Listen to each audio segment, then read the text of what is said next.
திருமகள் TV பல்சுவைகள் படைக்கும் பாசறை. எம்ஜிஆரின் கலையுலக பயணத்தில் ஒரு முக்கியமான வெற்றிகரமான ஆண்டாக 1965 நாம் குறிப்பிட்டு சொல்லலாம். இந்த ஆண்டில் மட்டும் இவரது 6 திரைப்படங்கள் வெளிவந்து ரசிகர்களுக்கு விருந்து படைத்திருக்கின்றன. ஆண்டின் துவக்கத்திலேயே பொங்கல் வெளியீடாக வந்த எங்க வீட்டு பிள்ளை ஒரு மாபெரும் வெற்றி காவியமாக வந்து அந்த ஆண்டிற்கான எம்ஜிஆரின் கலையுலக பயணத்தை ஆரம்பித்து வைத்தது. தொடர்ந்து வந்த பணம் படைத்தவன், 1000ல் ஒருவன், கலங்கரை விளக்கம், கன்னித்தாய் என வரிசை கட்டி வந்த நிலையில் அந்த ஆண்டின் இறுதியில் டிசம்பர் திங்கள் 10 அன்று வெளிவந்த ஒரு தரமான எம்ஜிஆர் திரைப்படம்தான் ஆசைமுகம். குடும்ப உறவுகளின் உணர்வுகளையும் காதலையும் அழகாக காண்பித்து எம்ஜிஆர் திரைப்படங்களில் இடம்பெறும் வழக்கமான அதிரடி சண்டை காட்சிகளுடன் வெளிவந்து ரசிகர்களை மகிழ்வித்த இந்த ஆசைமுகம் திரைப்படத்தை இயக்கியவர் இயக்குனர் பி. புள்ளையா. த்ரில்லர் கதைகளில் மன்னன் ஆல்ஃபிரட் ஹிட்ச்காக் இயக்கி 1934 மற்றும் 1956 ஆண்டுகளில் வெளிவந்த the man who new too much என்ற ஹாலிவுட் திரைப்படத்தை அடிப்படையாக கொண்டு எடுக்கப்பட்ட இந்த திரைப்படத்திற்கு படக்குழுவினர் முதலில் வைத்த பெயர் எல்லாம் அறிந்த மனிதன்.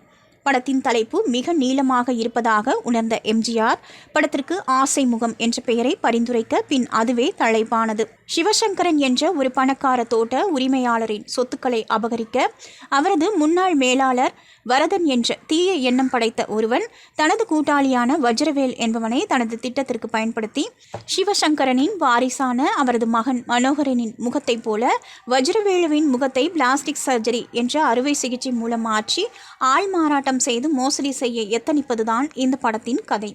சமூகத்தில் மிகப்பெரிய அந்தஸ்தில் உள்ளவர்கள், நடிகர் நடிகைகள் என பலர் தங்களது உடல் உறுப்புகளில் உள்ள தேவையற்ற சதைப்பகுதிகளை அறுவை சிகிச்சை மூலம் அகற்றி வசீகரத்தை மேம்படுத்தி காட்டக்கூடிய பிளாஸ்டிக் அறுவை சிகிச்சை மருத்துவத்தை நாடி சென்று கொண்டிருப்பதை இன்று நாம் சர்வசாதாரணமாக பார்த்து கொண்டிருக்கிறோம். ஆனால் 1960களிலேயே ஏறக்குறைய 60 ஆண்டுகளுக்கு முன்பே ஒரு தமிழ் திரைப்படம் இந்த நவீன சிகிச்சை முறையை நமக்கு சுட்டிக்காட்டி கூறி சென்றிருப்பது போல் வெளிவந்த திரைப்படம்தான் இந்த ஆசைமுகம் திரைப்படம் என்பது பலர் அறியாத ஒன்று. 1965 ஆண்டு வெளிவந்த இந்த திரைப்படத்தில் மனோகரன் என்ற கதாநாயகன் கதாபாத்திரத்தில் எம்ஜிஆரும், செல்வி என்ற கதாபாத்திரத்தில் நடிகை சரோஜா தேவியும் நடிக்க எம்.என். நம்பியார், நாகேஷ் உட்பட பலர் நடித்திருந்தனர்.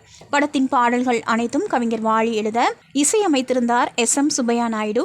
இது மற்ற எம்ஜிஆர் திரைப்படங்களைப் போல் பெரிய வெற்றியை பெற தவறியிருந்தாலும் வித்தியாசமான கதைக்களம், காட்சி அமைப்பு, பாடல்கள் போன்றவற்றால் என்றும் ரசிகர்கள் ரசித்து பார்க்கும் பல எம்ஜிஆர் திரைப்படங்களில் ஒன்றாகவே இந்த திரைப்படமும் இருந்து வருகின்றது என்பதுதான் நிதர்சனமான உண்மை. திருமகள் டிவியை லைக் செய்து உங்கள் நண்பர்களுக்கும் ஷேர் செய்வதுடன் சப்ஸ்கிரைப் செய்து ஆதரவு தாருங்கள்.